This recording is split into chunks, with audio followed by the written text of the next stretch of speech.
Hello everyone, welcome back to the class. I hope you all are doing great.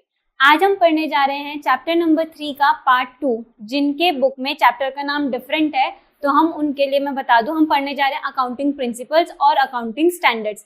Accounting principles part 1 में हम already start कर चुके हैं, जिसमें मैंने आपको बताया था कि अकाउंटिंग प्रिंसिपल्स को दो कैटेगरीज में डिवाइड किया जाता है, अकाउंटिंग कंसेप्ट और अकाउंटिंग कन्वेंशंस में। अकाउंटिंग कंसेप्ट्स 3 थे हमारे पास, वो तीनों के तीनों हम पढ़ चुके हैं। उसके बाद 4, 5, 6, 7, 8 तक हमने अकाउंटिंग कन्वेंशंस भी पढ़ लिए थे। तो आज हम स्टार्ट करने जा रहे हैं उससे आगे। तो हम पढ़ने जा रहे हैं आज कॉस्ट कंसेप्ट और हिस्टोरिकल कॉस्ट प्रिंसिपल। तो ये अकाउंटिंग प्रिंसिपल की जो दो कैटेगरीज है, अकाउंटिंग कन्वेंशंस, उसको ही कंटिन्यू कर रहे हैं हम। ठीक है, तो पहला क्या बोल रहा है ये, कॉस्ट कंसेप्ट या फिर हिस्टोरिकल कॉस्ट प्रिंसिपल। तो ये कंसेप्ट क्या बोलता है, ये कन्वेंशन क्या बोलना चाहता है, तो ये बोलना चाहता है कि सपोज हम लोग असेट बाई करते हैं। क्या करते हैं? असेट बाई करते हैं। तो हम कोई भी असेट को क्या करते हैं? परचेज करते हैं। तो सपोज जिस दिन हमने असेट परचेज की उस दिन डेट थी 1 अगस्त। तो 1 अगस्त 2024 को हमने एक असेट खरीदा था। क्या खरीदा था? हमने एक असेट खरीदा था। तो उस दिन उसका प्राइस था, उस दिन उस असेट का प्राइस था 1 लाख। तो सपोज 1 लाख रुपीज में हमने एक असेट खरीदा था, कोई मशीनरी खरीद ली, कुछ भी खरीदा था हमने जो कि एक असेट था। तो 1 लाख का 1 अगस्त 2024। अब मार्केट प्राइस जो है, अब आज की डेट में 2025 में 1 अगस्त को इसका जो प्राइस है मार्केट में, जो इसका प्राइस है इस असेट का, इस मशीन का जो मार्केट में प्राइस चल रहा है अब, वो चल रहा है 1,20,000। कितना चल रहा है? 1,20,000। यानी कि प्राइस बढ़ गया, क्योंकि प्राइस तो फ्लक्चुएट होता रहता है। तो प्राइस बढ़ गया या फिर प्राइस कम हो गया, तो या तो 1,20,000 हो गया या फिर हो गया 80,000। तो अब क्वेश्चन ये अराइज होता है कि मैं अपनी बुक्स में क्या इस 1 लाख को कट करके 1,20,000 लिखूंगी, या इसे कट करके मैं 80,000 लिखने वाली हूँ अपनी बुक्स में। तो कौन सी कॉस्ट? ये भी मशीन की कॉस्ट हो गई, ये भी मशीन की कॉस्ट हो गई और ये भी मशीन की कॉस्ट हो गई। तो किसी भी असेट को हम किस कॉस्ट पे रिकॉर्ड करते हैं, ये हमें बताता है ये वाला प्रिंसिपल। तो प्रिंसिपल क्या बोल रहा है? The asset are always to be recorded. तो आपके पास जो भी असेट है, चाहे कोई भी असेट, मैंने तो मशीनरी का एग्जांपल दिया, कोई भी असेट हो सकता है, टेबल, चेयर, फर्नीचर, कुछ भी। तो आपका कोई भी जो असेट है वो हमेशा हमेशा, तो ऑलवेज मीन्स हमेशा, कहाँ पे, किस पे रिकॉर्ड करते हो आप? Recorded at its cost price.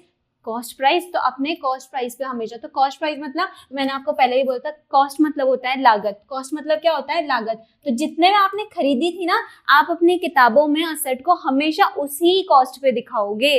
ठीक है, आपने जिस प्राइस पे जिस कीमत पे आपने खरीदी थी, जिस कॉस्ट पे आपने किसी भी असेट को बाय किया था, अपनी बुक्स में आप हमेशा उसे उसी प्राइस पर दिखाने वाले, उसी कॉस्ट पे। तो which is the cost of acquisition. तो एक्विजिशन का क्या मतलब है? तो किसी असेट को हासिल करने का, अक्वायर करने के लिए आपने जो कॉस्ट दी होगी, आप उसी कॉस्ट पे अपने असेट को अपनी बुक्स में हमेशा दिखाने वाले हो। ठीक है, तो cost of acquisition less depreciation that is not at its market price. तो मार्केट में क्या प्राइस चल रहा है हम उस पे नहीं दिखाएंगे, जिस प्राइस पे हमने खरीदा था अपना असेट उस पे ही दिखाएंगे। अब यहाँ पे लिखा है cost of acquisition less depreciation का क्या मतलब है? तो आपने सपोज खरीदी थी मशीनरी 1 लाख की। कितने की खरीदी थी? 1 लाख की। अब 1 साल हो गया, तो आपने नॉर्मल यूसेज कर लिया, तो वियर एंड टियर तो हुआ होगा मशीन में भी, है ना। तो या फिर इनोवेशन की वजह से, या तो ऑब्सोलिसेंस की वजह से, या फिर क्या, नॉर्मल वियर एंड टियर की वजह से क्या हो गया होगा, क्या हो गया होगा, इस मशीनरी का प्राइस या आपका जो भी एसेट है उसका प्राइस क्या हो गया होगा? रिड्यूस हो गया होगा। डेप्रिसिएशन पढ़ चुके हैं ना हम ऑलरेडी। डेप्रिसिएशन का मतलब क्या होता है? Loss in the value of fixed asset. तो जब भी आपके फिक्स्ड असेट की वैल्यू कम हो जाती है तो उसे हम क्या बोलते हैं? डेप्रिसिएशन। तो आपने सपोज कॉस्ट थी आपकी 1 लाख, तो इसमें से आप डेप्रिसिएशन हटा दोगे, तो हम मान के चलते हैं कि क्या पता से 10,000 का, अच्छा डेप्रिसिएशन निकालना हम अलग से सीखेंगे अभी। ठीक है, तो अभी हमें प्रोसेस नहीं पता, तो हम बस इस पे ध्यान देते हैं कि डेप्रिसिएशन था 10,000, तो अब हमारे एसेट का कॉस्ट क्या हो गया? 90,000। तो आप अपनी बुक में इस कॉस्ट पे दिखाओगे, तो 1 साल बाद इस कॉस्ट पे दिखाओगे। तो इस कॉस्ट पे इसलिए नहीं दिखा रहे हो क्योंकि मार्केट में उसका प्राइस 90,000 चल रहा है, नहीं। मार्केट प्राइस को तो हमें क्या करना है? इग्नोर करना है। मार्केट प्राइस को क्या करना है? इग्नोर करना है। हमें मार्केट प्राइस पे रिकॉर्ड ही नहीं करना है।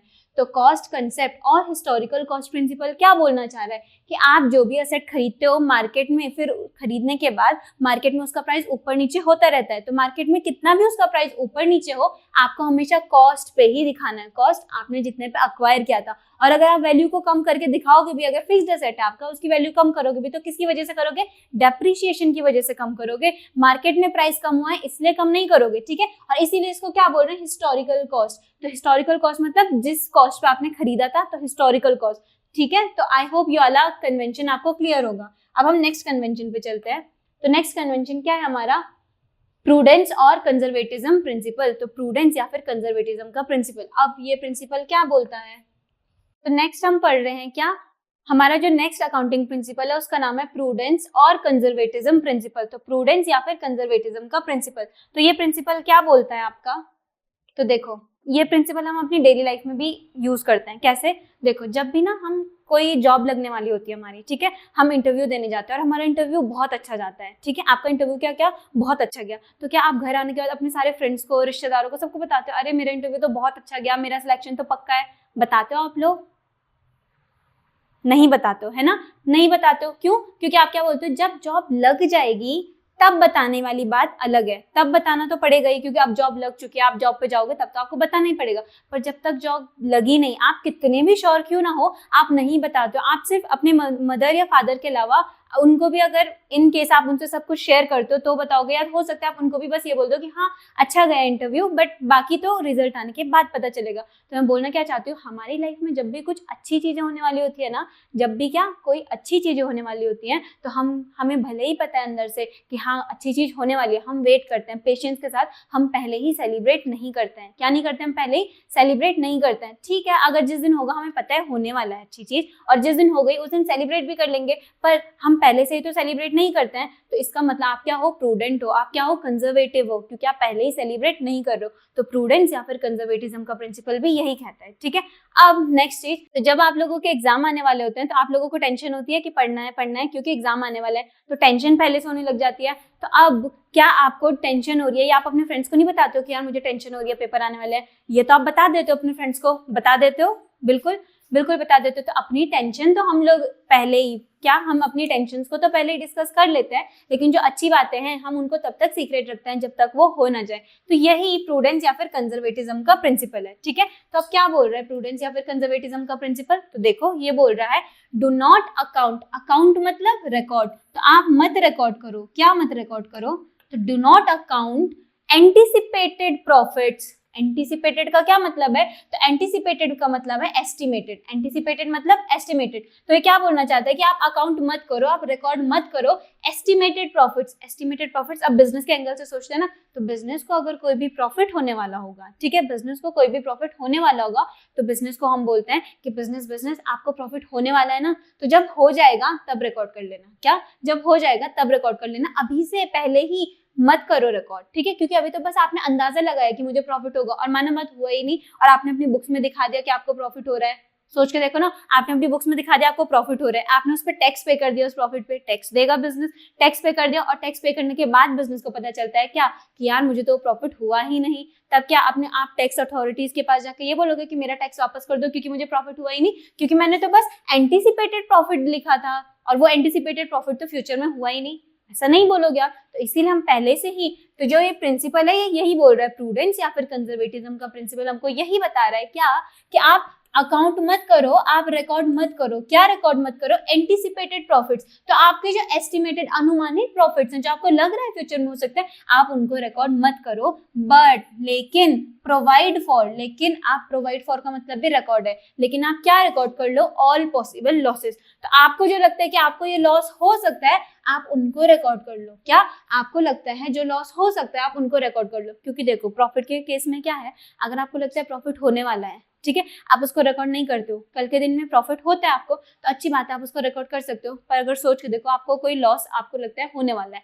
आपने उसको रिकॉर्ड नहीं किया, उसके लिए आपने कोई तैयारी नहीं की, अब 2-4 दिन बाद जाकर कि वो लॉस हो जाता है, अब आपका बिजनेस सफर करेगा। तो इससे अच्छा तो क्या है, आप पहले से ही तैयारी कर लो ना, आप पहले से ही रिकॉर्ड कर लो उसको। ठीक है, तो पहले से ही रिकॉर्ड कर लो, मतलब पहले से ही लॉस की तैयारी कर लो कि आपको लॉस होने वाला आपको लगता है, तो पहले से ही आप अपने खर्चे कम करोगे, तो रिकॉर्ड कर लो, मतलब कि हाँ सबको बता दो भाई कि हमें लॉस हो सकता है, तो क्या कर लो, खर्चे कम कर लो। यही करते हैं हम, तो यही बिजनेस भी बोल रहा है, अगर आपका एस्टिमेटेड एंटिसिपेटेड प्रॉफिट है उसको रिकॉर्ड मत करो, लेकिन अगर आपका एंटिसिपेटेड लॉस है तो उसको आपको रिकॉर्ड करना चाहिए। ये हमें बताता है प्रूडेंस और कंजर्वेटिज्म का प्रिंसिपल। ठीक है, अब ऐसा क्यों है, क्यों बोल रहा है ये, क्योंकि इन एनी सिचुएशन, किसी भी सिचुएशन में, in any situation of uncertainty, uncertainty मतलब सर्टेन मतलब जब किसी चीज का होना निश्चित है, तय है, और अनसर्टेनिटी मतलब जब किसी चीज का होना तय नहीं है, ठीक है। तो अगर कोई भी अनसर्टेनिटी की सिचुएशन होती है एंड डाउट, तो अनसर्टेनिटी या फिर डाउट की सिचुएशन जब भी होती है, तो अनसर्टेनिटी या डाउट की जब भी सिचुएशन होती है, the profits and assets are not to be overstated. तो आपके जो प्रॉफिट्स हैं या फिर आपके जो असेट्स हैं ना, उनकी वैल्यू कभी भी ओवरस्टेट नहीं होनी चाहिए। अगर सर्टेन हो, आपको पता है कि इतने का प्रॉफिट हो गया, रिकॉर्ड कर लो। आपको पता है आपके असेट की वैल्यू इतनी बढ़ गई, तो रिकॉर्ड कर लो। पर जब तक आपको अनुमानित लग रहा है, आपको बस अंदाजा लग रहा है कि यार ये हो सकता है कि फ्यूचर में मेरे असेट की वैल्यू बढ़ेगी, तब तक मत करो, ठीक है। तब तक क्या मत करो, उसको रिकॉर्ड मत करो। क्यों? क्योंकि ओवरस्टेट हो जाएगी उससे वैल्यू। अब ओवरस्टेटेड का क्या मतलब है, तो देखो सपोज किसी चीज का प्राइस है 10 रुपए, कितना है उसका प्राइस 10 रुपए, और मैं अपनी किताबों में उसको दिखा देती हूँ 15 रुपए। कितना दिखा देती हूँ? 15 रुपए। तो मैंने उसके प्राइस को ओवरस्टेट कर दिया। ओवरस्टेट मतलब एक्चुअली में जितना है उससे ज्यादा बताना, तो इसे बोलते हैं ओवरस्टेट करना, ठीक है। और दूसरा होता है अंडरस्टेट करना। तो अंडरस्टेट करना क्या, सपोज उस सामान की कीमत थी 10 रुपए और मैंने उसको अपनी किताबों में दिखाया 5 रुपए, तो अब जितनी है उससे कम दिखाई है मैंने। तो जितना एक्चुअल है अगर उससे कम दिखाओगे तो मतलब आपने अंडरस्टेट कर दी है वैल्यू को, और अगर जितना है उससे ज्यादा दिखाओगे तो इसका मतलब आपने वैल्यू का क्या कर लिया है, ओवरस्टेट कर लिया है, ठीक है। तो किसी भी केस में हम क्या बोल रहे हैं, आप अपने प्रॉफिट्स को या असेट को ओवरस्टेट मत करो, क्योंकि कल के डेट में होगा, अच्छी बात है, आपको ही अच्छा लगेगा कि हाँ मेरी वैल्यू बढ़ गई है, मेरा प्रॉफिट बढ़ गया, मेरे असेट की वैल्यू बढ़ चुकी है, ठीक है। एंड लॉसेस और लाइबिलिटीज आर नॉट अंडरस्टेटेड। और आपके लेकिन आपके साथ ही साथ जो लॉसेस है ना, तो आपके जो भी लॉसेस हैं या फिर जो भी लाइबिलिटीज हैं आपकी, वो कभी भी किसी भी हाल में क्या नहीं होनी चाहिए, अंडरस्टेटेड नहीं होनी चाहिए। अच्छा, इसका रीजन क्यों है? सपोज देखो आपकी लाइबिलिटी है, आपने किसी को 50,000 रुपए देने, ठीक है, पर आपको लग रहा है कि हो सकता है कि वो 50,000 की जगह बोले कि आप ना लेट पेमेंट करो, तो एक काम करो मुझे 60,000 की पेमेंट करो, क्योंकि आपने पेमेंट टाइम से लेट करी है, ठीक है। तो आपको लग रहा है कि फ्यूचर में आपकी लाइबिलिटी बढ़ सकती है। तो मैंने क्या कहा, अगर आपको लगता है फ्यूचर में कोई भी लॉस होने वाला है आपको, तो लाइबिलिटी बढ़ना भी तो नुकसान ही है ना। तो अगर आपकी देनदारी बढ़ने वाली है फ्यूचर में, तो उसको आज ही रिकॉर्ड कर लो। क्यों रिकॉर्ड कर लो? अब देखो आज ही अगर आपने रिकॉर्ड कर लिया तो आप आज ही सेव करके कितने रखोगे, 60,000 की, मैंने 60,000 देने हैं, ठीक है। अब कल के डेट में अगर वो बोलता है कि हाँ लाओ 50 की जगह 60,000 रुपए दो, तो आप दे पाओगे, क्योंकि आपने पहले ही लॉस को क्या कर लिया था, रिकॉर्ड कर लिया था। बट सोच के देखो आपने रिकॉर्ड नहीं किया और वो बोलता है कि 50,000 नहीं, अब मुझे कितनी चाहिए, 60,000 चाहिए, ठीक है। अब आप खड़े खड़े 60,000 कहाँ से लाओगे? आपने तो 50,000 का ही बनाया था बजट कि मुझे 50,000 देने, आपने सेविंग्स ही 50,000 की थी। तो अब बिजनेस अचानक से वो 10,000 रुपए कहाँ से लाएगा? अब देखो 10,000 तो बहुत ही छोटी अमाउंट हो गई एक बिजनेस के लिए। हाँ, बिजनेस का तो साइज वेरी करता है, ठीक है, तो ये अमाउंट कितनी भी हो सकती है। तो मैं बोल दूं लाइबिलिटी को कभी भी क्या नहीं कर लो, अंडरस्टेट मत करो। क्योंकि अगर सोचो, अगर इन केस वो बोलता है अरे 50,000 ही दे दो कोई बात नहीं, तो इन केस अगर आपने रिकॉर्ड किया है 60,000 और वो 50,000 ही मांग रहा है, तो 10,000 आपके पास ही तो बचे, आपकी सेविंग्स ही तो बची, तो ये तो आपके लिए अच्छी बात है ना। तो कुल मिला के क्या है, बिजनेस को लॉस नहीं होना चाहिए। तो लॉस कब नहीं होगा, जब आप अपने प्रॉफिट या असेट की जो वैल्यू जब बढ़ती है तब तक रिकॉर्ड नहीं करोगे, जब तक वो सच में बढ़ ना जाए या फिर सच में हो ना जाए वो प्रॉफिट, ठीक है। और लॉस और लाइबिलिटीज को आप कब रिकॉर्ड कर दो, जब आपको लगता है कि होने वाला है, आप पहले ही रिकॉर्ड कर लो, ताकि आप पहले से ही क्या सावधानी के साथ काम कर सको अपने बिजनेस में, ठीक है। अब इसका एक एग्जांपल है, आपका जो क्लोजिंग स्टॉक है ना। अब क्लोजिंग स्टॉक क्या हुआ, देखो जिस दिन आपने बिजनेस स्टार्ट किया तो साल के पहले दिन आपने सामान भरा बिजनेस में, ठीक है, उसे क्या बोलते हैं, ओपनिंग स्टॉक। तो ओपनिंग स्टॉक मतलब, स्टॉक मतलब तो सामान, वो गुड्स जो आपने बिजनेस में बेचने के लिए रखे हैं, ठीक है। तो अगर साल के पहले दिन आप वो सामान भर रहे हो तो उसे बोलते हैं हम ओपनिंग स्टॉक। तो साल के पहले दिन आपने जितने में खरीदा था होगा, सपोज आपने साल के पहले दिन 50,000 का सामान खरीदा है, कितने का, 50,000 का सामान खरीदा है। अब साल चलेगा चलेगा चलेगा और फिर साल खत्म हो जाता है। अच्छा, अकाउंटिंग पीरियड कब खत्म होता है, स्टार्ट कब होता है, 1 अप्रैल, और खत्म कब होता है, 31 मार्च।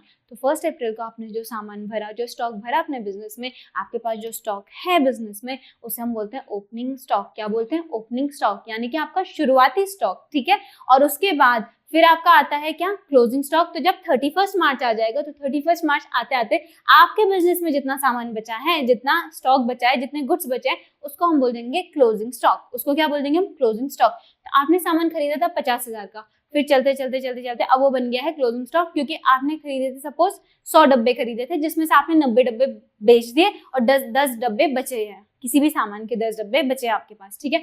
अब जो 10 डब्बे बचे आपने जब खरीदा था ना, तो जब आपने वो 10 डब्बे खरीदे थे तो आपने सपोज 1000 रुपए के खरीदे थे। कितने के खरीदे थे वो 10 डब्बे आपने?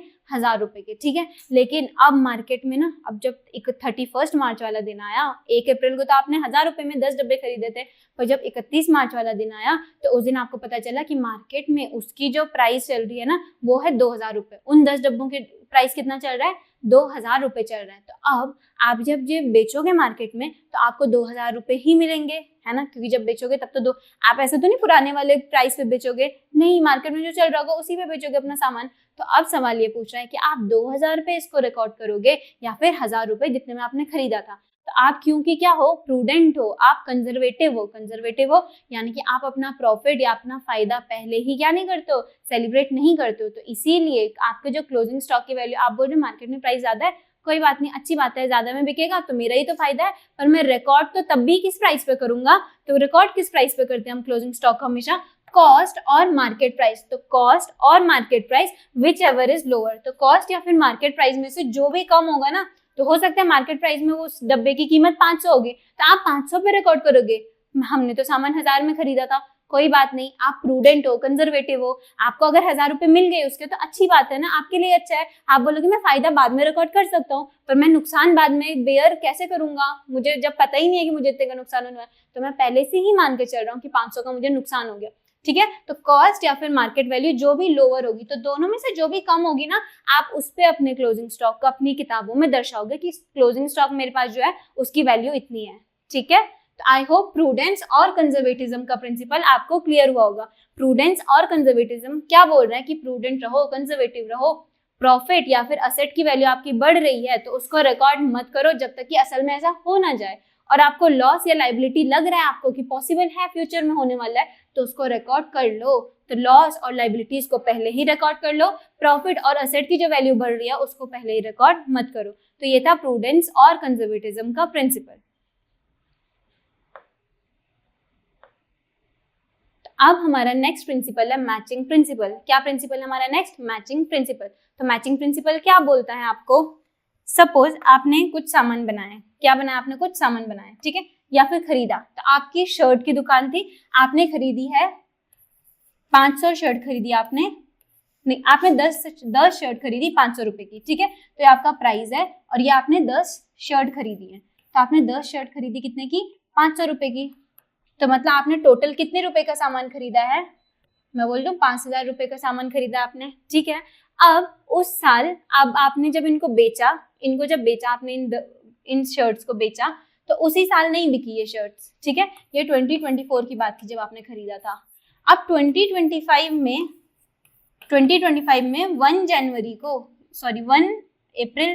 1 अप्रैल को, तो 2025 के 1 अप्रैल को आपने जब ये शर्ट बेची, अभी तक आपकी एक भी शर्ट नहीं बिकी थी, और 1 अप्रैल को आपकी 10 की 10 शर्ट बिक गई। तो मुझे बताओ जब 10 की 10 शर्ट बिक गई तो आपने कितने में बेची होगी? सेम प्राइस से बेची होगी। तो अगर 5000 की वो शर्ट थी तो मैं मान के चल रही हूँ आपने 5000 की शर्ट कितने में बेच दी? आपने 5000 की शर्ट आपने 10,000 में बेच दी। कितने में बेच दी? 10,000। तो 5000 आपने प्रॉफिट कमाया बीच में, ठीक है। तो 5000 की शर्ट थी और उससे 5000 का प्रॉफिट लगा के आपने बेच दी 10,000 में। अब मुझे एक बात बताओ, ये है मेरा खर्चा और ये है मेरी इनकम। तो ये 10,000 क्या है? मेरी इनकम है, ये रेवेन्यू है, इनकम है, बोल लूं मैं इसे, ये मेरी रेवेन्यू है। और ये मेरा एक्सपेंस है। एक्सपेंस क्यों है? ये मेरी कॉस्ट है, जितने की मुझे शर्ट पड़ी थी। तो मुझे शर्ट पड़ी कितने ही रुपए की? 5000 रुपए की पड़ी, तो ये मेरी कॉस्ट है। और मैंने शर्ट बेची, रेवेन्यू कितने में कमाई मैंने? जो मैंने शर्ट बेची तो मुझे शर्ट बेच के मिले 10,000 रुपए। लेकिन ये 5000 का खर्चा ना मेरे 2024 में आया था, क्योंकि मैंने साल 2024 में खरीदी थी शर्ट, ठीक है। लेकिन अब जब मैंने वो शर्ट बेची तो ये 2025 में बेची। तो अब एक बात बताओ, अगर मैंने अपनी किताब में, ठीक है, मैंने अपनी किताब में क्या किया? ये खर्चा दिखा दिया 2024 में। ये खर्चा कब दिखाया मैंने? 2024 में दिखाया, ठीक है। तो मैंने 2024 में दिखाया 5000 का खर्चा हुआ, लेकिन मेरे उस साल तो सामान बिका ही नहीं। और मेरी किताबों में क्या दिखाएगा? मुझे खर्चा इतने का हुआ, इनकम तो मेरे पास कुछ है ही नहीं। तो मेरी किताबें क्या मुझे लॉस दिखाएगी कि मुझे 5000 का लॉस हुआ है? दिखाएगी। जबकि असल में आपको पता है क्या मुझे लॉस हुआ है? लॉस नहीं हुआ है, क्योंकि आपने जो ये शर्ट बेची ना, वो कितने में बेची? आपने 10,000 में। या हम बोल रहे कि आपने ये शर्ट बेची भी 2024 में ही, आपने सेल भी कर दी क्या? 2024 में ही, लेकिन क्रेडिट पे, ठीक है। तो सोल्ड ऑन, तो आपने क्या कर दिया इसको? सोल्ड ऑन क्रेडिट, आपने उधार पे बेच दिया। तो आपको रुपए नहीं मिले, पर आपको पता है कि आपने 10,000 का सामान बेच दिया है, ठीक है, आपको रुपए मिले नहीं, आपको पता है 10,000 का सामान बेच दिया है, और जिनको भी आपने उधार पे बेचा था वो 1 अप्रैल को आके आपको 10,000 रुपए पकड़ा देते हैं कि आपने जो भी उधार पे सामान लिया था, लो आपकी पेमेंट। अब आपकी किताबें क्या दिखा रही होंगी, आपकी किताबें दिखा रही होंगी 5,000 की आपने शर्ट खरीदी, पर आपने शर्ट बेच भी दी, लेकिन आपको नुकसान हो गया 5,000 का, आपको लॉस हो गया, क्योंकि आपको जो शर्ट आपने बेची है उसके तो पैसे ही नहीं मिले, क्योंकि 2024 में तो पैसे मिले ही नहीं हमको, ठीक है, हमने तो उधार पे बेचा है। अब 2025 आता है, 2025 जैसे ही 1 तारीख आएगी तो 2024 का तो क्या दिखाएगा हमें किताब में, लॉस दिखाएगा कि भाई आपको लॉस हो रहा है, नुकसान हो रहा है। आपको अंदर पता है, मुझे अंदर पता है नुकसान हो रहा है, नहीं हमने तो 5,000 की शर्ट कितने में बेची है, 10,000 की, तुम्हें बोलो 5,000 का तो प्रॉफिट हो रहा है, ठीक है, तो हमारी किताबें गलत दिखा रही हैं। अब 1 अप्रैल को मैंने कोई खर्चा नहीं किया है, पर बिना खर्चा किए मुझे 10,000 की इनकम आ गई, क्योंकि खर्चा मैंने पिछले साल किया था, ठीक है, अब वो पिछले बार हम रिकॉर्ड कर चुके हैं। अब मुझे इनकम मिलती है 10,000 रुपए, कितनी इनकम मिलती है मुझे, 10,000 रुपए की मुझे इनकम मिलती है। तो अब 2025 में मुझे 10,000 रुपए की इनकम मिल रही है, तो ये मुझे दिखाएगा 10,000 का प्रॉफिट। 2025 में क्या दिखाएगा मुझे, कि मेरी किताबों में क्या दिखाएगा कि मुझे 10,000 का प्रॉफिट हुआ है, तो प्रॉफिट हुआ है 10,000 का। और 2024 में क्या दिखाएगा कि मुझे लॉस हुआ है 5,000 का। तो अब एक बात बताओ, 2024 की फिगर्स आपकी गलत दिखाई जा रही हैं, 2025 की फिगर्स भी गलत दिखाई जा रही है। 2025 में तो अभी आपने बिजनेस स्टार्ट किया है, तो स्टार्ट करते ही आपको इतना प्रॉफिट हो जाएगा जिसके लिए आपने काम भी नहीं किया, काम पिछले साल में किया था आपने, तो आपने तो उसके लिए काम भी नहीं किया, और बिना काम के आपको 2025 में क्या मिल जा रहा है, 10,000 रुपए मिल जा रहे हैं। तो आपको नहीं लगता अगर मैं कॉस्ट, मेरा जो खर्चा है और मेरी जो उस खर्चे से करीबी, देखो आपको जब भी कोई रेवेन्यू कमानी है उसके लिए आपको खर्चा करना पड़ता है ना, क्या जब भी आपको इनकम या रेवेन्यू कमानी है तो उसके लिए हमें कुछ ना कुछ क्या करना पड़ेगा, खर्चा करना पड़ेगा, ठीक है। अब जब भी हम खर्चा करते हैं तो खर्चे को करते हैं इनकम कमाने के लिए, तो जिस इनकम को कमाने के लिए जो खर्चा किया जाता है, जिस इनकम को कमाने के लिए जो खर्चा किया जा रहा है, अगर हम उन दोनों को अलग अलग साल में रिकॉर्ड करेंगे तो हमारी किताब में गलत फिगर्स दिखाएंगे। क्या दिखाएंगे हमारी किताबें, गलत फिगर्स। तो इसीलिए अब आता है मैचिंग प्रिंसिपल, ठीक है, तो इसीलिए हमें किसकी जरूरत पड़ी, मैचिंग प्रिंसिपल की। तो फिर मैचिंग प्रिंसिपल ने क्या बोला आपसे, तो मैचिंग प्रिंसिपल क्या बोल रहे हैं हमें, तो मैचिंग प्रिंसिपल बोल रहा है cost incur during a particular period, जो कॉस्ट आपने इनकर की है, इनकर की मतलब उत्पन्न किया, तो आप कॉस्ट मतलब खर्चा, तो जो खर्चा आपने उत्पन्न किया है, जो खर्चा आपने खर्च किया है ड्यूरिंग अ पर्टिकुलर पीरियड, तो किसी भी एक पर्टिकुलर पीरियड में आपने जो भी खर्चा क्या किया, इनकर किया। खर्चे के साथ हम वर्ड यूज करते हैं इनकर, तो इनकर करना मतलब खर्चा करना। तो आपने एक अकाउंटिंग पीरियड में जो भी खर्चा क्या किया है, इनकर किया है, should be set out against the revenue of that period to a certain profit. तो प्रॉफिट्स, अगर आपको प्रॉफिट कैलकुलेट करना है या लॉस कैलकुलेट करना है, तो खर्चा आप जिस साल रिकॉर्ड कर रहे हो ना, उसी साल प्रॉफिट को भी, जो खर्चा आप जिस साल रिकॉर्ड कर रहे हो उसी साल इनकम, उस खर्चे को करके आपने जो इनकम कमाया उसको भी सेम ईयर में रिकॉर्ड करो। बस इतना बोलते हैं मैचिंग प्रिंसिपल।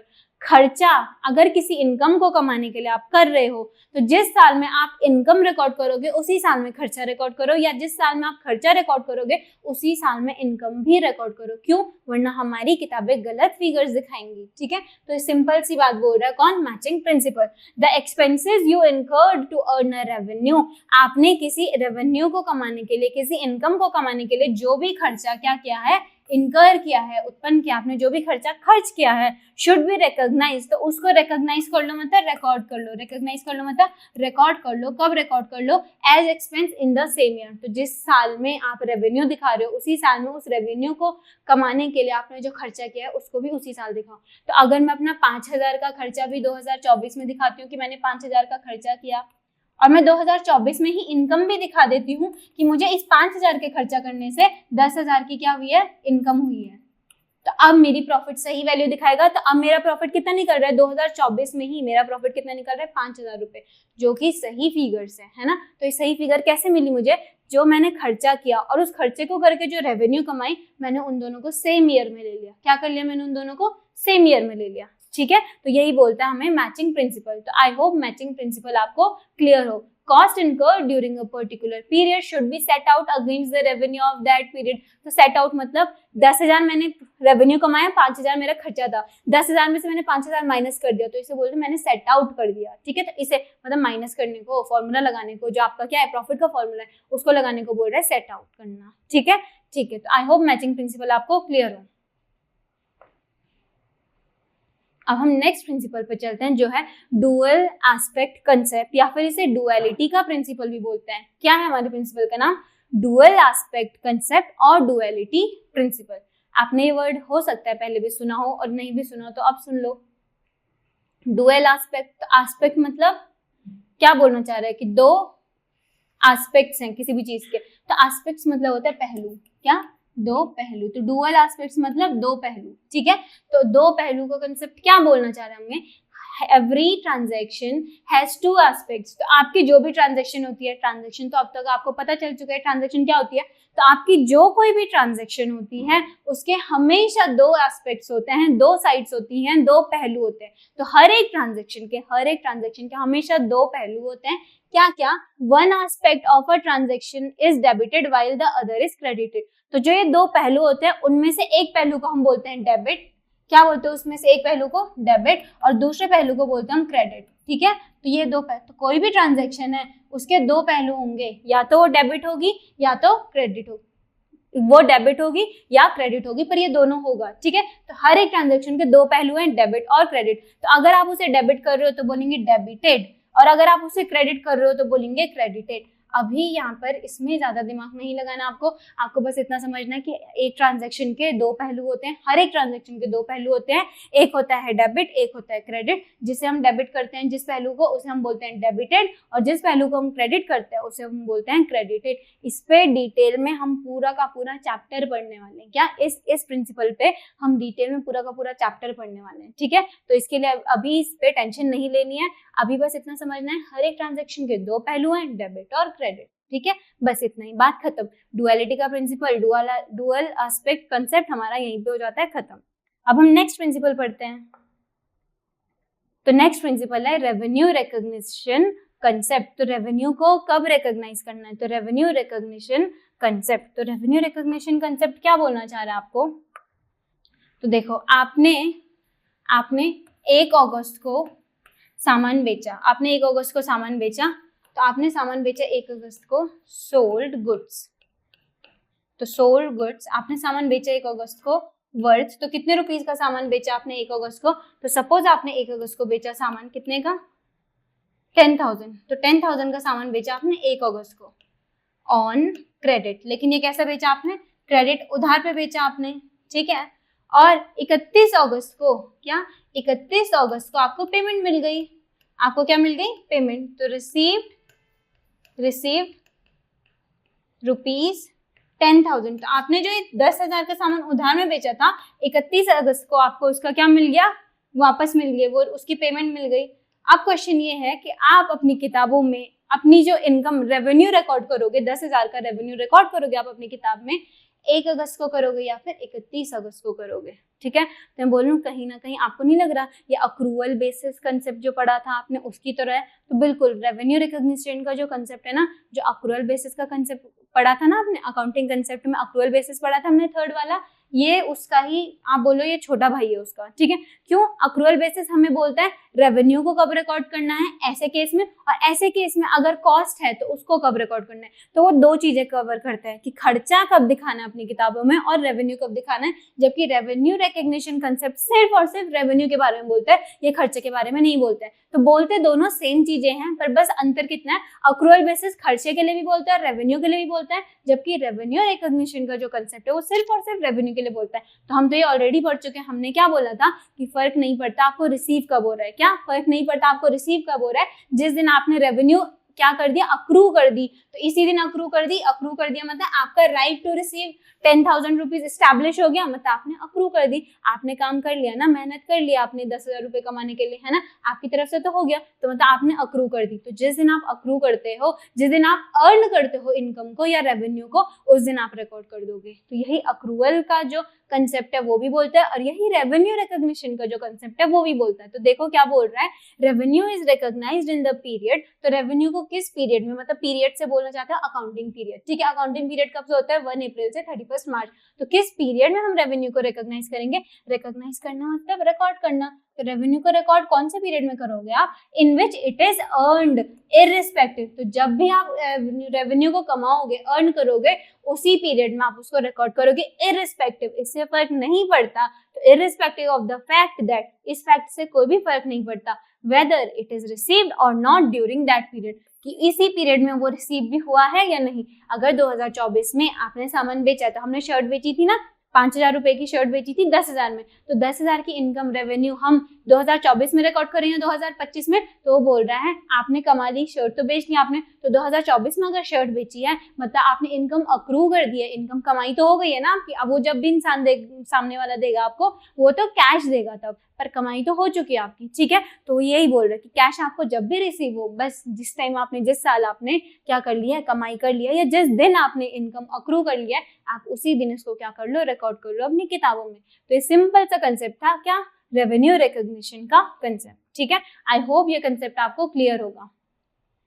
तो हम 31 अगस्त को ना करके हम कब रिकॉर्ड करेंगे इसे, 1 अगस्त को, ठीक है। तो जिस दिन हमने इनकम क्या कर लिया, अक्रू कर लिया, ठीक है। अब हम नेक्स्ट पढ़ते हैं, नेक्स्ट प्रिंसिपल।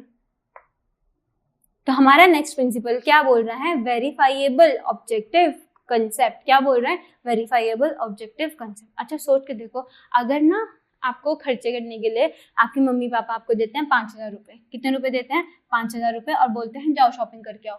आप 5,000 में से सिर्फ और सिर्फ 2,000 रुपए खर्च करते हो। कितने रुपए खर्च किए आपने, असल में कितने खर्च किए, 2,000, तो आपके पास बचे कितने, 3,000। अब मम्मी पूछती है आपको, बेटा बेटा आप शॉपिंग करके आ गए, आप बोलते हो हाँ, तो मम्मी पूछती है ठीक है बचे हुए पैसे लाओ, तो तब आप बोलते हो मम्मी मम्मी पैसे तो बचे ही नहीं है, तो मम्मी बोलती थोड़े तो बचे होंगे, तो आप कहते हाँ 1,000 रुपए बचे हैं, तो आपने कितना बताया, 1,000 रुपए बचे हैं, तो मम्मी बोलती बाकी, तो आप बोलते 4,000 मैंने खर्च कर दिए। आप क्या बोलते हो, 4,000 मैंने खर्च कर दिए, तो आप बोलते हो मम्मी 5,000 आपने मुझे दिए थे ना, उसमें से 4,000 मैंने खर्च कर लिए, तो सिर्फ 1,000 बचे हैं। अब मुझे एक बात बताओ, क्या आप सच बोल रहे हो, सच बोल रहे हो आप, झूठ बोल रहे हो। आपने कितने खर्च किए थे, 2,000, और आपने मम्मी को कितने बताया, 4,000, तो असल में मम्मी के हिसाब से आपके पास कितने रुपए बचे हैं, 1,000 रुपए, जो आपने मम्मी को वापस कर दिए, और रियलिटी में आपके पास कितने बचे हैं, 3,000। तो 3,000 में से अगर 1,000 आपने मम्मी को वापस कर लिए, तो मैं बोल दूं 2,000 का आपने मम्मी को झूठे एक्सपेंसेस बताए, 2,000 के खर्चे आपने क्या बताए, झूठे बताए। और 2,000 के खर्चा झूठा बताने से क्या फायदा मिला आपको, वो 2,000 आपने सेव कर लिए। तो मम्मी को तो बोल रही मम्मी मम्मी मैंने खर्च कर दिए, और असल में आपने सेव कर लिए, ठीक है। तो अब पता है आपको, आपकी इनकम जितनी ज्यादा होगी आपको टैक्स उतना ज्यादा देना पड़ेगा, ये तो पता होगा आपको, है ना, क्योंकि हमारा जो इनकम टैक्स है वो नेचर में कैसा होता है, प्रोग्रेसिव होता है, प्रोग्रेसिव, जैसे जैसे इनकम बढ़ेगी टैक्स भी बढ़ता जाएगा, ठीक है। अब आप सोच के देखो, जो बिजनेस वाले हैं वो भी यही ट्रिक करते हैं, जैसे आप छोटे लेवल पे करते हो, बिजनेस वाले बड़े लेवल पे करते हैं, तो वो क्या करेंगे, उनका खर्चा कम हुआ रहेगा तो प्रॉफिट, खर्चा कम होगा तो प्रॉफिट ज्यादा होगा, खर्चा अगर कम होगा तो प्रॉफिट ज्यादा होगा, लेकिन वो अपने खर्चे को ज्यादा दिखाएंगे तो प्रॉफिट कम होगा। तो वो क्या चाहेंगे कि टैक्स वालों को हम प्रॉफिट ज्यादा दिखाएं या कम दिखाएं, तो वो तो यही चाहेंगे ना कि टैक्स वालों को हम प्रॉफिट क्या दिखाएं, कम दिखाएं। तो प्रॉफिट कम दिखाने के लिए वो झूठा झूठा खर्चा बता देंगे, क्या बता देंगे, झूठा झूठा खर्चा बता देंगे। अब क्या गवर्नमेंट इतनी बेवकूफ है कि उसे पता नहीं चलेगा कि ऐसी चल रहा हो, अब पहले चल भी रहा था ऐसा, तो तब गवर्नमेंट ने क्या रूल लाया, तो क्या रूल लाया कि ना वेरीफाइएबल ऑब्जेक्टिव का कंसेप्ट लाया उन्होंने, तो वेरीफाइएबल ऑब्जेक्टिव प्रिंसिपल लाया। तो ये प्रिंसिपल क्या बोलता है, there must be objective evidence, आपके पास ऑब्जेक्टिव एविडेंस होना चाहिए, यानी कि सबूत होना चाहिए, और ऑब्जेक्टिव पक्का सबूत होना चाहिए आपके पास, of transactions which are capable of verification. There must be objective evidence of transactions which are capable of verification. तो आप जब भी किसी ट्रांजैक्शन को रिकॉर्ड कर रहे हो ना, ये क्या बोलना चाहता है, आप जब भी किसी भी ट्रांजैक्शन को रिकॉर्ड कर रहे हो तो उसको रिकॉर्ड करने के लिए वो ट्रांजैक्शन क्या होना चाहिए आपके पास, वेरीफाइएबल ऑब्जेक्टिव एविडेंस होना चाहिए। क्या होना चाहिए आपके पास, ऑब्जेक्टिव एविडेंस होना चाहिए। तो ऐसा एविडेंस होना चाहिए, आपने बोल दिया ट्रांजैक्शन, तो ट्रांजैक्शन में तो आप तो कुछ भी खर्चा बता दोगे बिजनेस वाले होकर के, ठीक है, आप तो कुछ भी खर्चा बता दोगे। तो कह रहे अगर आपको ना खर्चा रिकॉर्ड करना है ना किताबों में, तो आपने जो भी खर्चा बताया है ना उसको पहले वो वेरीफाई हो सके, ऐसा कुछ प्रूफ भी रखना पड़ेगा अपने पास। तो उस प्रूफ का मतलब क्या है, वो क्या बोलना चाहते हैं, आप कुछ भी खर्चा कर रहे हो तो उसका आपके पास क्या होना चाहिए, पक्का वाला बिल होना चाहिए। क्या होना चाहिए, पक्का वाला बिल। तो जिसने आपको सर्विस दी है या फिर तब आपका खर्चा हुआ होगा, तो या तो आपने किसी से सर्विस ली होगी या तो गुड्स खरीदा होगा, तो आपका खर्चा हुआ है।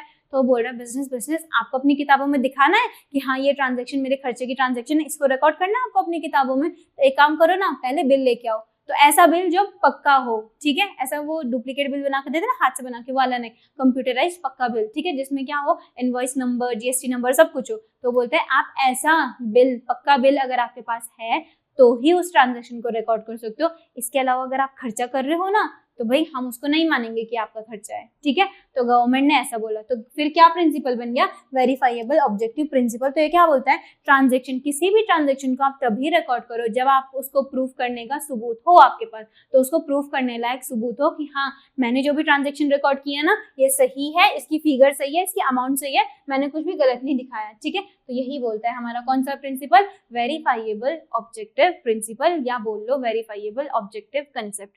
एक बात अगर आप लोगों को डाउट हो रहे हैं, मैम अकाउंटिंग कंसेप्ट पढ़ के तो खत्म हो गया, हम तो अकाउंटिंग कन्वेंशंस पढ़ रहे हैं, तो इसके पीछे कंसेप्ट क्यों लिखा है। तो देखो कंसेप्ट इसलिए लिखा है कि ये कंसेप्ट क्या है, मतलब ये वाला कंसेप्ट नहीं है, अकाउंटिंग कंसेप्ट वाला कंसेप्ट नहीं रिप्रेजेंट कर रहा है। ये क्या कंसेप्ट वाला कंसेप्ट कर रहा है, जो आप कंसेप्ट पढ़ते हो ना कि ये कंसेप्ट हम पढ़ रहे हैं, तो ये वाला कंसेप्ट है, तो इसमें कंफ्यूजन नहीं होना, ठीक है। ये क्या है, अकाउंटिंग क्या है, कन्वेंशन ही है, तो वेरीफाइएबल ऑब्जेक्टिव कन्वेंशन है, ठीक है।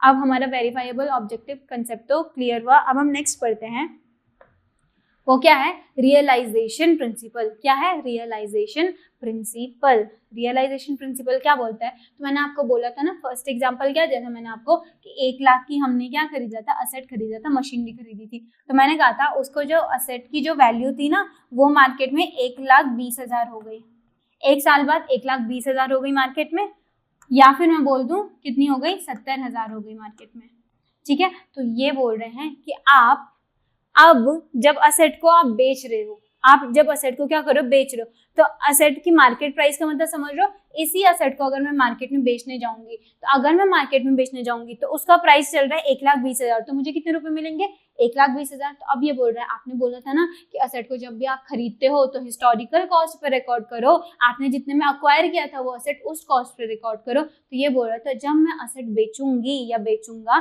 तो अब ये बताओ आप कि हम कौन से कॉस्ट पे रिकॉर्ड करें, जितने में हमने खरीदा था या जितने में हमने बेचा, किस पे रिकॉर्ड करें। तो यही बताता मैं रियलाइजेशन प्रिंसिपल। तो रियलाइजेशन का मतलब क्या होता है, जब आप किसी सामान को बेचते हो और उससे आपको जो रेवेन्यू मिल रही है उसको बोलते हैं रियलाइज करना। तो आप वो वैल्यू रियलाइज कर रहे हो, आपको वैल्यू मिल रही है, ठीक है।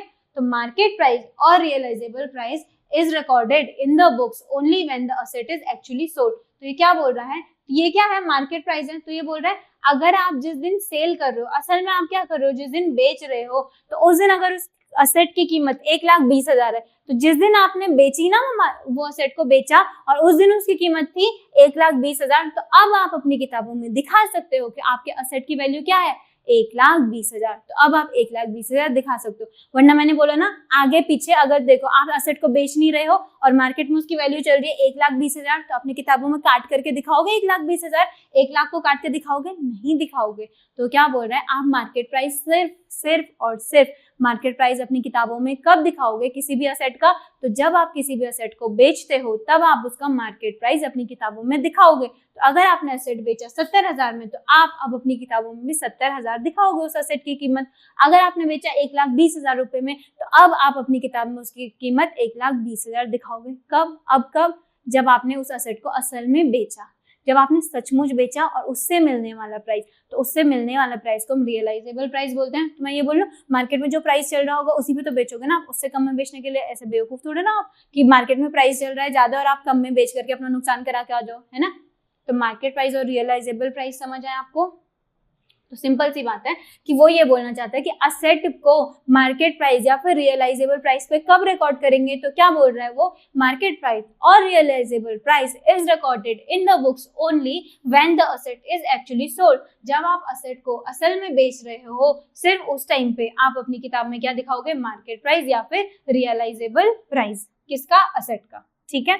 आई होप रियलाइजेशन प्रिंसिपल भी आपको क्लियर होगा, ठीक है। अब हम चलते हैं नेक्स्ट प्रिंसिपल पे, जो कि है क्या है, अच्छा उससे पहले आपके लिए इंपॉर्टेंट नोट है। अच्छा इसके साथ रियलाइजेशन प्रिंसिपल के साथ हमारे सारे प्रिंसिपल्स खत्म हो गए, ठीक है। तो अकाउंटिंग कंसेप्ट्स पढ़ लिया हमने, अकाउंटिंग कंसेप्ट 3 पढ़े थे, फिर 4 से 15 हमने अकाउंटिंग कन्वेंशंस पढ़े थे। तो आई होप आपको अकाउंटिंग प्रिंसिपल्स का टॉपिक अच्छे से समझ आया होगा। अकाउंटिंग प्रिंसिपल्स क्या थे, वो रूल्स थे या फिर वो नॉर्म्स थे जिनको आप फॉलो कर रहे थे। क्यों फॉलो कर रहे थे, अकाउंटिंग करने के लिए जिन रूल्स और जिन नॉर्म्स को फॉलो करना पड़ता है हम उन्हें बोलते हैं अकाउंटिंग प्रिंसिपल। तो आई होप अकाउंटिंग प्रिंसिपल आपको क्लियर होगा, ठीक है। अब कुछ इंपॉर्टेंट नोट है, क्या है उसमें, accounting principles are generally accepted तो अकाउंटिंग जो प्रिंसिपल्स होते हैं ना वो ज्यादातर जनरली एक्सेप्ट किया जाता है उनको, ठीक है। तो अकाउंटिंग प्रिंसिपल्स को जनरली क्या किया जाता है, एक्सेप्ट किया जाता है, इसीलिए उनको क्या बोला जाता है, GAAP। तो अकाउंटिंग प्रिंसिपल्स क्योंकि जनरली एक्सेप्ट किए जाते हैं, मतलब ज्यादातर लोग जनरली हम क्या फॉलो करते हैं, अकाउंटिंग प्रिंसिपल्स को फॉलो करते हैं इंडिया में, इसीलिए हम अकाउंटिंग प्रिंसिपल्स का दूसरा नाम GAAP भी बुलाते हैं। दैट इज, तो GAAP का क्या मतलब है, जनरली एक्सेप्टेड अकाउंटिंग प्रिंसिपल्स। तो अकाउंटिंग प्रिंसिपल्स का दूसरा नाम है जनरली एक्सेप्टेड अकाउंटिंग प्रिंसिपल्स। क्या है, जनरली एक्सेप्टेड अकाउंटिंग प्रिंसिपल्स। अब अकाउंटिंग प्रिंसिपल्स कैसे होते हैं, they are man made. Accounting principles कैसे होते हैं, मैन मेड होते हैं एंड फ्लेक्सिबल।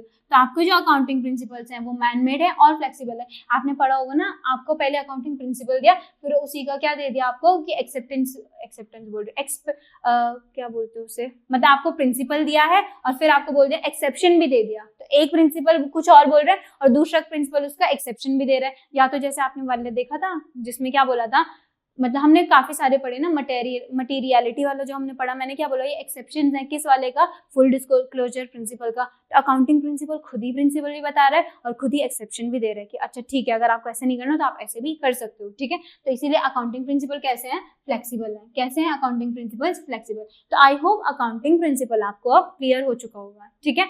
अब हम नेक्स्ट चलते हैं किस पे, तो नेक्स्ट है हमारे पास अकाउंटिंग स्टैंडर्ड्स। अब अकाउंटिंग स्टैंडर्ड्स क्या होते हैं, तो accounting standards are a set of guidelines. Accounting standards क्या है, गाइडलाइंस का सेट है। क्या है, सेट ऑफ गाइडलाइंस। तो accounting standards are set of guidelines. तो ये गाइडलाइंस का सेट है that is generally accepted accounting principles.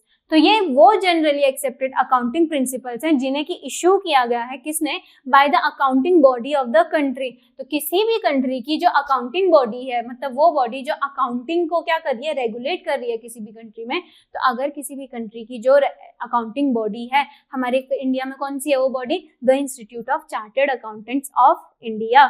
The institute of chartered accountants of India, जिसको शॉर्ट में हम क्या बोलते हैं, ICAI। क्या बोलते हैं हम शॉर्ट में, ICAI। तो शायद सुना होगा आपने ये टर्म। तो ICAI क्या करती है कि इंडिया में जितने भी अकाउंटेंट्स हैं या जो भी अकाउंटिंग चलती है उस सबको रेगुलेट कौन करती है, रेगुलेटरी बॉडी क्या कौन है उस सबकी, ICAI है, ठीक है। तो ICAI ने क्या दिया है, अकाउंटिंग स्टैंडर्ड्स दिए हैं। तो ICAI ने कुछ सेट ऑफ गाइडलाइंस दिया है जिनको हम बोलते हैं accounting standards that are followed for preparation and presentation of financial statement.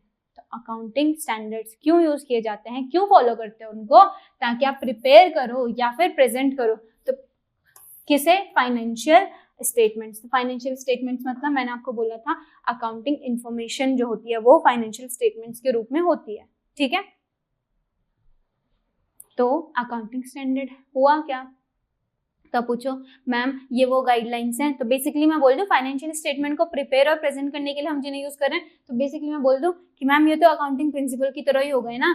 Accounting करने के लिए जिन गाइडलाइंस को हम फॉलो कर रहे हैं वो है अकाउंटिंग स्टैंडर्ड्स, और आपने बोला था अकाउंटिंग करने के लिए जिन रूल्स या फिर नॉर्म्स को हम फॉलो करते हैं उन्हें बोलते हैं अकाउंटिंग प्रिंसिपल। तो अब अकाउंटिंग प्रिंसिपल और अकाउंटिंग स्टैंडर्ड अलग अलग हैं भी या नहीं, और अगर एक ही हैं तो हम अलग से अकाउंटिंग स्टैंडर्ड क्यों पढ़ रहे हैं, उन्हें अकाउंटिंग प्रिंसिपल ही क्यों नहीं बोल रहे हैं, और अगर अलग अलग है तो क्यों अलग है, क्योंकि हमें तो यही लगा कि ये भी गाइडलाइंस हैं अकाउंटिंग करने के लिए, ये भी वो गाइडलाइंस हैं जिन्हें ICAI ने बनाया है और हमको वो फॉलो करनी पड़ती है अकाउंटिंग करने के लिए। और अकाउंटिंग प्रिंसिपल्स क्या बोला था मैम, आपने बोला था अकाउंटिंग प्रिंसिपल्स वो रूल्स हैं या फिर वो नॉर्म्स हैं जिन्हें फॉलो करना पड़ता है क्या क्या करने के लिए, अकाउंटिंग करने के लिए। तो बात तो दोनों घुमा फिरा के एक ही एक बोल रहा है बस रूल्स या फिर नॉर्म्स हैं, मतलब रूल्स या फिर क्राइटेरिया है तो अकाउंटिंग प्रिंसिपल है, और दूसरा बोल रहा है क्या है, सेट ऑफ गाइडलाइंस है तो अकाउंटिंग स्टैंडर्ड्स है। तो इनमें डिफरेंस है भी क्या है, नहीं।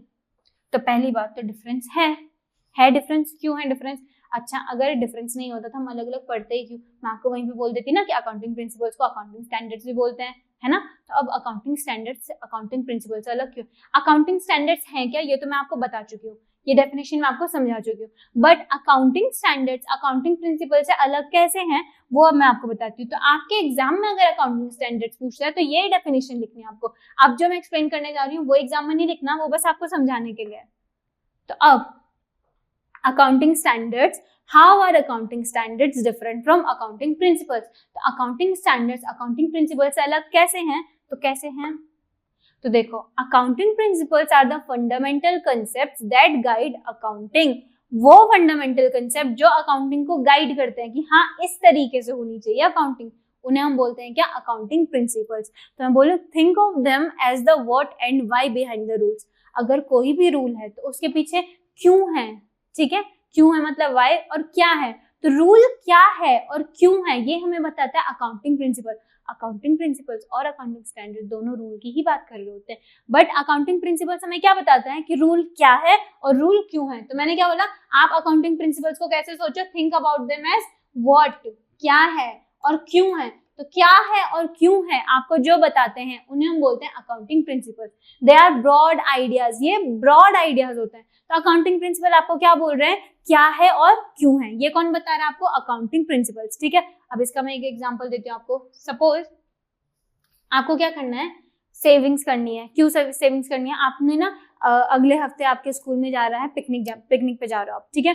तो अब आप सोचोगे कि यार पिकनिक पे जाना है तो पैसे जमा करना है, तो पैसों के लिए मुझे सेविंग्स करनी पड़ेगी। तो क्या है, आपको क्या करनी है, सेविंग्स करनी है। क्यों करनी है, पिकनिक पे जाने के लिए। तो पिकनिक पे जाने के लिए आपको सेविंग्स करनी है, ये हो गया आपका अकाउंटिंग प्रिंसिपल। ये क्या हो गया आपका अकाउंटिंग प्रिंसिपल्स, ठीक है। अब अकाउंटिंग स्टैंडर्ड्स क्या हुए फिर, तो accounting standards are specific detailed rules. ये भी रूल्स हैं लेकिन ये स्पेसिफिक है और डिटेल्ड है। अकाउंटिंग प्रिंसिपल्स तो बहुत सारे हैं, अकाउंटिंग प्रिंसिपल्स तो बहुत सारे हैं, बट अकाउंटिंग स्टैंडर्ड्स वो बहुत सारे क्या और क्यों है ना, तो उसमें बताता है कैसे, क्या कैसे। तो असल में ये होता है हाउ मतलब कैसे। तो मैंने आपको बोला हाउ मतलब कैसे। तो देखो पहले मैंने आपको बोला क्या है, आपको पिकनिक जाना है और क्यों, सॉरी आपको पैसे जमा करने हैं। तो क्या है, सिचुएशन क्या है, आपको पैसे जमा करने हैं। पैसे क्यों जमा करना है आपको, क्योंकि आपको पिकनिक जाना है।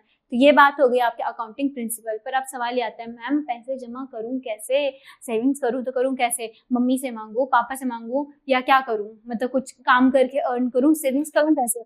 तो जो होता है सेविंग्स करनी कैसे है, तो जो है सेविंग्स करूं कैसे, तो इसको हम बोलते हैं क्या, अकाउंटिंग स्टैंडर्ड्स। तो अकाउंटिंग प्रिंसिपल और अकाउंटिंग स्टैंडर्ड्स में क्या है डिफरेंस है, मैं बताती हूँ।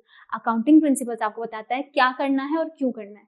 अकाउंटिंग प्रिंसिपल ने आपको क्या बताया, दिक्कत ये थी इसीलिए ये अकाउंटिंग प्रिंसिपल है, ये करना है आपको। तो क्या दिक्कत है और क्यों करना, क्या है और क्यों है, ये आपको कौन बता रहा है, अकाउंटिंग प्रिंसिपल्स, ठीक है। तो क्या परेशानी है और क्यों वो परेशानी है कौन बता रहा है, अकाउंटिंग प्रिंसिपल। अब अकाउंटिंग स्टैंडर्ड्स आपको क्या बता रहा है कि कैसे करना है। अकाउंटिंग प्रिंसिपल ने तो बोल दिया ये परेशानी है इसलिए ये करना है, ऐसा बताते हैं कि ये परेशानी है इसलिए ये वाला प्रिंसिपल लगाना है। अब प्रिंसिपल लगाना कैसे है, क्या प्रिंसिपल लगाना कैसे है, जैसे मैंने आपको बोल दिया डेप्रिसिएशन निकालने के अलग अलग मेथड्स हैं, मेथड 1 2 3 4। अब मैंने आपको बता दिया 1 2 3 4 मेथड्स हैं। अब आप पूछोगे ना मैम मेथड्स तो 1 2 3 4 है, ठीक है, ये तो अकाउंटिंग प्रिंसिपल हो गया। पर अब आप पूछोगे मैम इसको सॉल्व कैसे करना है, ये मेथड के स्टेप तो सिखाओ। तो वो स्टेप्स कौन है, अकाउंटिंग स्टैंडर्ड्स। तो अकाउंटिंग स्टैंडर्ड्स अकाउंटिंग प्रिंसिपल को अप्लाई करने के स्टेप्स हैं, समझ गए। आपका अकाउंटिंग प्रिंसिपल क्या है, क्या और क्यों, और अकाउंटिंग स्टैंडर्ड्स क्या है, हाउ। तो कैसे करना है ये अकाउंटिंग स्टैंडर्ड्स बताएगा, क्या करना है और क्यों करना है ये अकाउंटिंग प्रिंसिपल बताता है। तो आई होप इससे आपको जो अकाउंटिंग स्टैंडर्ड्स और अकाउंटिंग प्रिंसिपल्स हैं उनके बीच का डिफरेंस क्लियर हुआ होगा। तो मैंने बोला ये वाली स्लाइड और ये वाली स्लाइड, ये दोनों आपके एग्जाम के लिए नहीं है, ये बस मैं आपको समझाना चाह रही थी कि अकाउंटिंग प्रिंसिपल्स और अकाउंटिंग स्टैंडर्ड्स एक दूसरे से अलग कैसे हैं, ठीक है। अब बात करते हैं अकाउंटिंग स्टैंडर्ड्स के ऑब्जेक्टिव क्या है। तो मैं एक बात बोलूं, अकाउंटिंग प्रिंसिपल ने बोला क्या करना है और क्यों करना है, और अकाउंटिंग स्टैंडर्ड्स ने ये बताया कि कैसे करना है। तो आपको लगता है उनके ऑब्जेक्टिव अलग अलग होंगे, ऑब्जेक्टिव अलग अलग तो नहीं होना चाहिए, तो सेम ही ऑब्जेक्टिव्स उनके क्या हैं देखो। तो ऑब्जेक्टिव्स ऑफ अकाउंटिंग स्टैंडर्ड्स क्या है, to make accounting information understandable. Accounting information को अंडरस्टैंडेबल बनाने के लिए, अकाउंटिंग इन्फॉर्मेशन को अंडरस्टैंडेबल बनाने के लिए हम अकाउंटिंग स्टैंडर्ड का यूज करते हैं, तो इसीलिए तो हम अकाउंटिंग प्रिंसिपल्स का भी यूज करते हैं ना। दूसरा, टू मेक रिपोर्ट्स कंपेरेबल, हम रिपोर्ट्स कंपेरेबल बना पाए इसीलिए, कंपेरेबल मतलब तुलनात्मक बना पाए, इसीलिए हम अकाउंटिंग स्टैंडर्ड्स का यूज करते हैं। फिर to reduce cost and efforts of inventing own accounting system. अब देखो अगर अकाउंटिंग स्टैंडर्ड्स नहीं होते, अकाउंटिंग स्टैंडर्ड्स नहीं होते तो हर एक कंपनी को अपने अपनी कंपनी के हिसाब से यूज कर, अकाउंटिंग प्रिंसिपल तो उनको पता है, फॉलो भी उनको करना पड़ेगा, पर अब अकाउंटिंग प्रिंसिपल फॉलो कैसे करना है, इसके लिए हर किसी को अपना खुद का मेथड, अपने खुद के स्टेप्स निकालने पड़ते हैं, और वो स्टेप्स सही भी हैं या फिर गलत हैं, या फिर वो स्टेप्स बनाने कैसे हैं और कब तक एप्लीकेबल हैं, कि मतलब इस सिचुएशन में चलेंगे, इस सिचुएशन में नहीं चलेंगे, कितना सोचना पड़ेगा, है ना। तो तो इस झंझट से बचने के लिए पहले ही स्टेप्स दे दिए अकाउंटिंग स्टैंडर्ड्स में। तो बोला अकाउंटिंग प्रिंसिपल फॉलो करना है, एक काम करो अकाउंटिंग स्टैंडर्ड्स दे रहे हैं, स्टेप्स दे रहे हैं पहले से ही, आपको बस वो स्टेप्स क्या करना है, यूज करना है, फॉलो करना है, अप्लाई करना है वो स्टेप्स, ठीक है, खुद के बनाने की जरूरत नहीं है। तो ये भी ऑब्जेक्टिव हो गया अकाउंटिंग स्टैंडर्ड का। और टू एंश्योर ट्रांसपेरेंसी, हो सकता है कि बिजनेस वाले सोचें कि यार मैं ना अगर ये वाला स्टेप और ये वाला स्टेप गायब कर दूं ना बीच में से, ये 2 स्टेप गायब कर दूं, तो कस्टमर्स को तो कभी पता ही नहीं चलेगा मेरे रियल प्रॉफिट का, टैक्स अथॉरिटीज को कभी पता ही नहीं चलेगा मेरे रियल प्रॉफिट का, ठीक है, इन्वेस्टर्स को मेरी बिजनेस की रियल पोजीशन पता नहीं चलेगी। तो ऐसा कर सकते थे अगर सब लोग अपना अपना अकाउंटिंग स्टैंडर्ड बनाते हैं ना, तो इसीलिए अकाउंटिंग स्टैंडर्ड्स पहले से ही बना करके देती है। अगर सब अपने स्टेप बनाते तो चोरी करते मतलब गलत काम करते हैं ना, चीजें छुपाते। तो अकाउंटिंग स्टैंडर्ड्स ने क्या बोल दिया, 1 2 3 4 स्टेप दे दिए हमने, तो ये वाला अकाउंटिंग प्रिंसिपल यूज करना है आपको, अप्लाई करना है, ये 4 स्टेप करो फॉलो, ठीक है। तो अब कंपनी को या बिजनेस को वो 4 स्टेप फॉलो करने ही पड़ेंगे। तो इससे ट्रांसपेरेंसी बढ़ गई ना, पारदर्शिता बढ़ गई बिजनेस में। और क्या, क्यों यूज करते हैं, ऑब्जेक्टिव क्या है अकाउंटिंग स्टैंडर्ड्स के, to maintain uniformity and consistency. तो यही हमने अकाउंटिंग प्रिंसिपल के भी क्या पढ़े थे, ऑब्जेक्टिव पढ़े थे, है ना। तो यूनिफॉर्मिटी, समानता हो और कंसिस्टेंट हो, मतलब लगातार एक ही जैसे स्टेप्स आप फॉलो कर रहे हो साल दर साल। तो I hope objectives of accounting standards भी आपको क्लियर होंगे। अब what are advantages of accounting standard, तो मैं बोलती हूँ जो ऑब्जेक्टिव्स हैं वही एडवांटेज भी होंगे। तो जो ऑब्जेक्टिव्स है ना, आप उन्हीं को एडवांटेज में लिख सकते हो, और कुछ अलग भी दिया है मैंने। पहली बात तो कंपेरेटिबिलिटी, ठीक है। तो जो कंपेरेबिलिटी है मैं आपको यहाँ पर भी लिखा चुकी हूँ, इसमें भी टू मेक रिपोर्ट्स कंपेरेबल, तो मैंने लिख दिया कंपेरेबिलिटी। अच्छा मैम, तो कंपेरेबिलिटी अलग से क्यों लिखा, वही नहीं लिख सकते, लिख सकते हो, क्या कर सकते हो, लिख सकते हो। मैंने ये इसलिए दिया कि हो सकता है एग्जाम में आपको ये वर्ड लिख के आ जाए और बोले क्या ये एडवांटेज है अकाउंटिंग स्टैंडर्ड्स का, तो कंपेरेबल बनाना तो एडवांटेज है, तो कंपेरेबिलिटी है या नहीं, आपको ये डाउट ना हो, इसीलिए ये वर्ड लिख के दिया। वरना आप डिट्टो वाली लाइन इसमें लिख सकते हो। वाली लाइन क्या, मैंने तो बोला सारे ऑब्जेक्टिव्स को ही उठा करके आप क्या लिख सकते हो, एडवांटेजेस में लिख सकते हो। तो कंपेरेटिबिलिटी दैट इज फैसिलिटेट्स कंपैरिजन, तो ये कंपैरिजन में मदद करता है। और क्या एडवांटेज है, स्टैंडर्डाइजेशन, क्या स्टैंडर्डाइजेशन, और स्टैंडर्डाइजेशन क्या हुआ, that is makes accounting information uniform, ये एक स्टैंडर्ड सेट कर देता है कि अकाउंटिंग जो इन्फॉर्मेशन है ना वो सबकी समान रहे, एक स्टैंडर्ड बना देता है कि सबको ऐसे ही अकाउंटिंग इन्फॉर्मेशन क्या करनी है, इन्हीं अकाउंटिंग स्टैंडर्ड्स को फॉलो करना है। तो एक स्टैंडर्ड सेट हो गया, जैसे अगर सबको एक ही चीज करनी होगी तो मैं बोल दूं एक स्टैंडर्ड सेट हो गया, सबको ऐसे ही करना है, तो इतने अच्छे से ही करना है, ठीक है। तो एक स्टैंडर्ड सेट कर देता है कौन, आपका अकाउंटिंग स्टैंडर्ड्स, ठीक है। और अंडरस्टैंडेबिलिटी, और आपकी इन्फॉर्मेशन को क्या बना देता है, ये अंडरस्टैंडेबल बना देता है। तो आई होप आपको एडवांटेजेस ऑफ अकाउंटिंग स्टैंडर्ड्स भी क्लियर हो, ठीक है।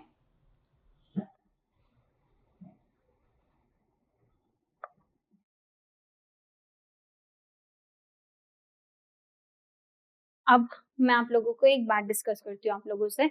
देखो क्या होता था पहले ना, इंडिया वाले अलग अकाउंटिंग कर रहे हैं, अमेरिका वाले अलग अकाउंटिंग कर रहे हैं, ऐसे जितनी कंट्रीज है सब अपनी अपनी अलग अलग अकाउंटिंग कर रहे हैं, ठीक है। अब एक इंडिया का पर्सन अगर फॉरेन कंट्री में जाकर सेटल होना चाहता है, या फॉरेन कंट्री का पर्सन इंडिया में आकर सेटल होना चाहता है और अकाउंटिंग करना चाहता है, क्या करना चाहता है, अकाउंटिंग करना चाहता है, तो देखो अगर सबके अपने अपने रूल्स होंगे तो वो बेचारा वहां उसने अकाउंटिंग सीखी, फिर वो इंडिया आए और इंडिया की अकाउंटिंग सीखे, और कुछ साल बाद वो कहीं और जाकर के किसी और कंट्री में जाके अकाउंटिंग करना चाहता है, तो फिर वो वहां जाके वहां की अकाउंटिंग सीखे।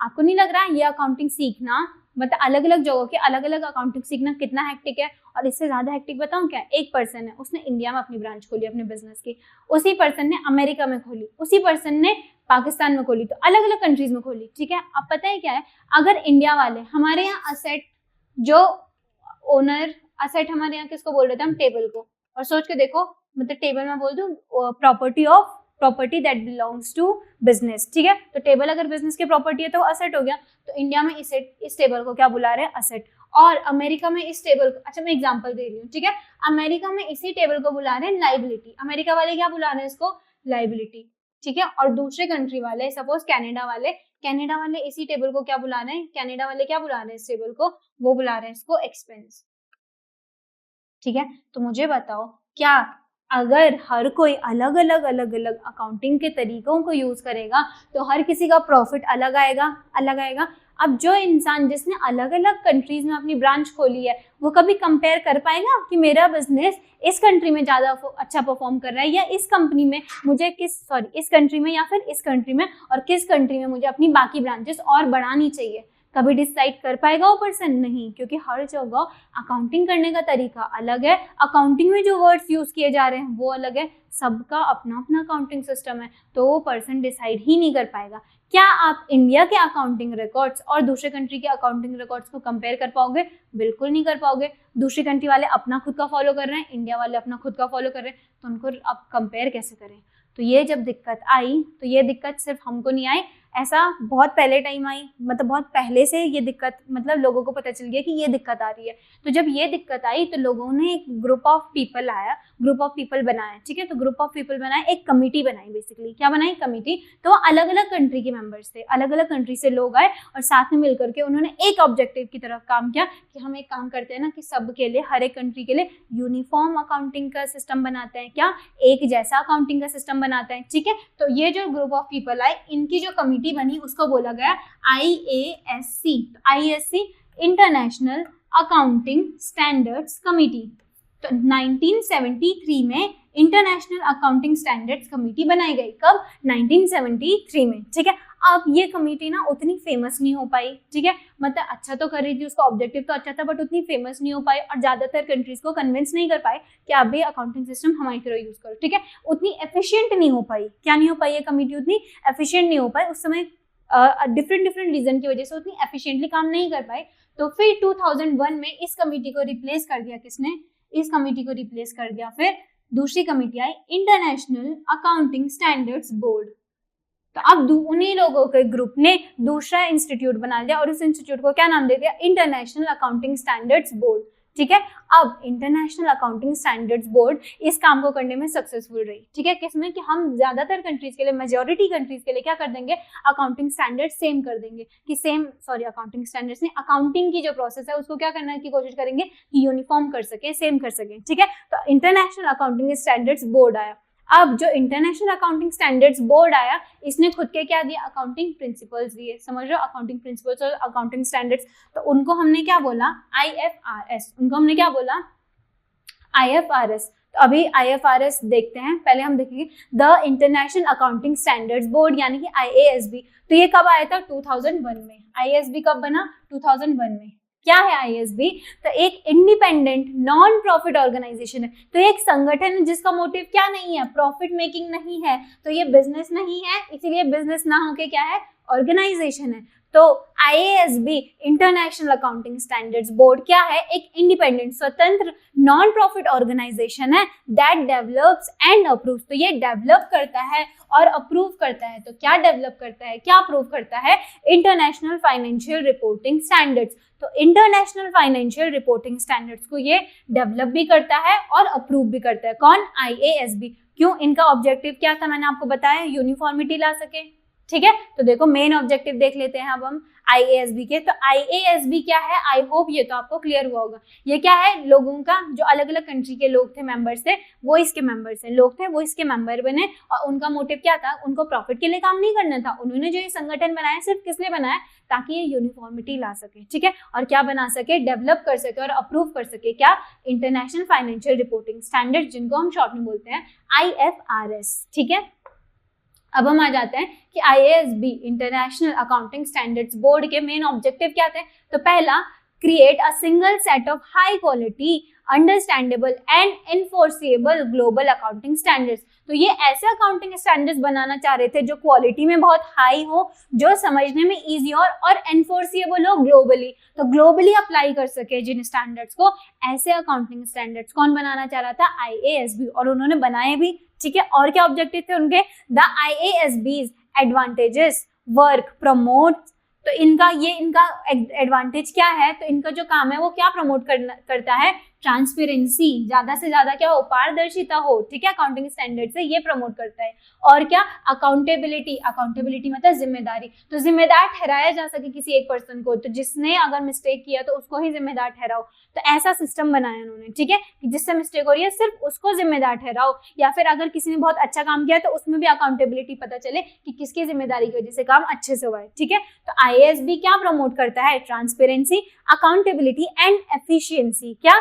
एफिशिएंसी को भी प्रमोट करता है in accounting information around the world. तो पूरे दुनिया भर में जितने भी अकाउंटिंग स्टैंडर्ड्स हैं उनमें ट्रांसपेरेंसी आ सके, अकाउंटेबिलिटी आ सके और एफिशिएंसी आ सके, यही ऑब्जेक्टिव है किसका, IASB का, ठीक है, यही ऑब्जेक्टिव है। अब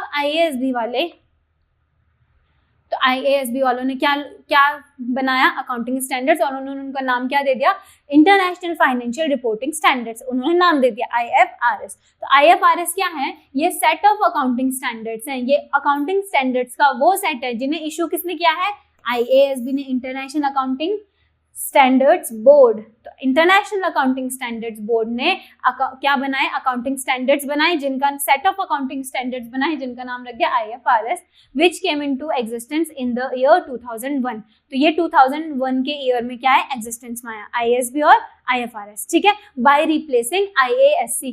IASC कब से था, 1973 से था, और 2001 में क्या आ गया, IASB आ गया। तो ये है इंटरनेशनल